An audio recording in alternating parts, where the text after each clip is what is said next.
উৎপাদন থেকে ভোক্তাদের হাতে ডিম পৌঁছাতে ৭ দফায় হাত বদল হয়, ফলে অস্থিতিশীল হয়ে ওঠে ডিমের বাজার, যার সমাধানে মধ্যস্বত্বভোগীদের কঠোরভাবে মনিটরিং করতে হবে বলে জানিয়েছেন মৎস্য ও প্রাণী সম্পদ উপদেষ্টা।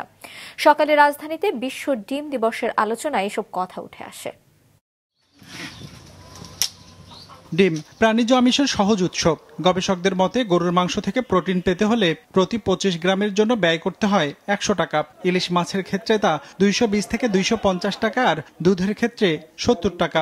সেখানে ডিম থেকে একই পরিমাণ প্রোটিনের জন্য খরচ করতে হয় 42 থেকে 45 টাকা। 4 বছরে কি মাছের দাম বেড়েছে প্রায় 40 থেকে 50%, আমাদের গরুর মাংস বেড়েছে প্রায় 20%, পাউডার মিল্ক বেড়েছে, সুগার বেড়েছে। কিন্তু ডিমের দাম 2022 সালেও ছিল 40-42 টাকা, এখনো কিন্তু 42 থেকে 44 টাকা, অর্থাৎ সেই দামটি কিন্তু গত 4-5 বছরে খুব একটা বাড়েনি। পুষ্টির সহজ উৎস হলেও দামের বিবেচনায় এখন সীমিত আয়ের মানুষের নাগালের বাইরে ডিম, কেননা দেশের বাজারে প্রতি হালি ডিম বিক্রি হচ্ছে 48 থেকে 50 টাকায়। এই ডিম সস্তায় ভোক্তার কাছে পৌঁছে দিতে চায় উৎপাদকরাও। উৎপাদন ব্যয় বৃদ্ধি আর মধ্যস্বত্বভোগীদের কারসাজির ফলে তা সম্ভব হয় না বলে জানান খাত সংশ্লিষ্টরা বিশ্ব ডিম দিবসের আলোচনায়।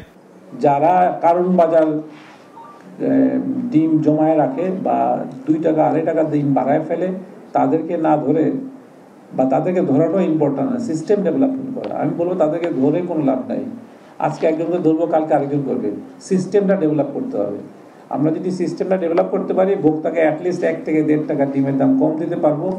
অনুষ্ঠানে জানানো হয়, ডিম সাধারণ মানুষের কাছে সহজলভ্য করতে খরচ কমাতে ভুট্টার চাষ বাড়ানোর পাশাপাশি পোল্ট্রি খাতের জন্য একটি রোডম্যাপ তৈরি করা উচিত। আলোচনায় মৎস্য ও প্রাণী সম্পদ উপদেষ্টা বলেন, যারা কারসাজি করে ডিমের বাজার অস্থিতিশীল করে তোলে, জোরদার মনিটরিং এর মাধ্যমে তাদের দমন করতে হবে। মাঝখানে কয়েকটা হাত কোনো না করে শুধু হাত বদল করার কারণে, এমনকি আমি এটাও শুনেছি যে কারণ বাজারে আসার পরেও শুধু পর্যন্ত যাওয়ার মধ্যে কয়েক হাত বদল হয়েছে।